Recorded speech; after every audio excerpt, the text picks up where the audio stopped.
déclare dans Jean 10, 10 que le voleur ne vienne que tuer, égorger et détruire.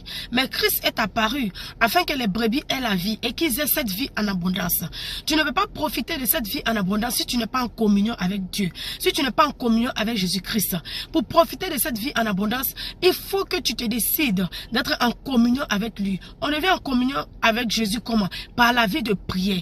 Il faut que tu décides de devenir un homme et une femme de prière pour avoir ta propre communion avec Dieu, pour qu'il te révèle les choses cachées, pour que lui te guide, pour qu'il te dirige. Bien aimé, tu vois, il y a des situations qu'on traverse. Peut-être qu'il y a des situations même que tu traverses dans ta vie là. La racine de ce problème-là est dans le monde spirituel. Mais si tu n'es pas en communion avec Dieu, pour qu'il te révèle, ça sera difficile. Tu vas tourner en rond, tu ne pourras pas t'en sortir.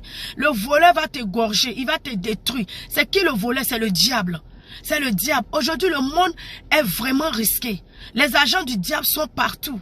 Les jeunes gens, tu le vois aujourd'hui, ils sont initiés. Tu travailles avec des personnes, tu as quelque part, tu le vois comme ça. Il est bien habillé en costume. Mais pourtant, c'est un agent du diable. Lui, il se consacre au diable. C'est-à-dire, il s'est consacré pour être rempli de la puissance maléfique pour faire du mal. Mais toi, tu es enfant de Dieu. Tu ne veux pas te consacrer à ton Dieu. Tu ne veux pas te consacrer à lui pour que tu puisses pour qu'il te remplisse.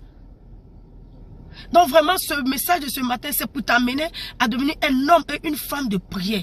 Décide dès maintenant de te consacrer à Dieu, de te consacrer à la prière, d'avoir ta propre communion avec Dieu.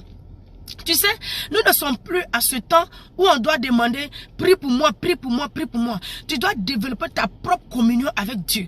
Pour que tu sois en intimité avec le Saint-Esprit. Pour que lui seul te révèle ce qui est caché. Il te révèle la racine de la situation qui te fatigue. Pour qu'il te révèle ta vie. Pour qu'il te révèle les dons qui sont cachés en toi. Parce que la Bible dit que nous tous qui sommes nés de Dieu, en nous il y a un don.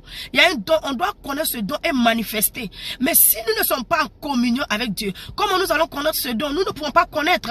Donc vraiment, c'est pourquoi je t'encourage ce matin, mon frère, ma soeur, décide d'avoir ta propre communion avec Dieu. C'est ça que j'appelle être spirituellement indépendant. Être spirituellement indépendant, décide de prier. N'attends plus qu'on te demande de prier pour que tu pries. N'attends plus qu'on te demande de jeûner pour que tu jeûnes. N'attends plus qu'on te dit qu'il y a cérémonie à l'église. Ouais, il y a un temps de prier à l'église pour que tu ailles à l'église. Toi-même, décide maintenant. Si tu écoutes ce message, décide maintenant d'avoir ta propre communion avec Dieu. Décide d'être en communion avec Dieu pour que vraiment il te révèle qui tu es réellement. Pour qu'il te révèle le don qu'il a caché en toi. Si c'est difficile, tu ne peux pas le faire, je le dis toujours. Prie Dieu pour qu'il t'accorde la grâce. Le Saint-Esprit a été relâché. Il est en toi, il est en moi. C'est pourquoi il est venu pour nous aider dans nos faiblesses.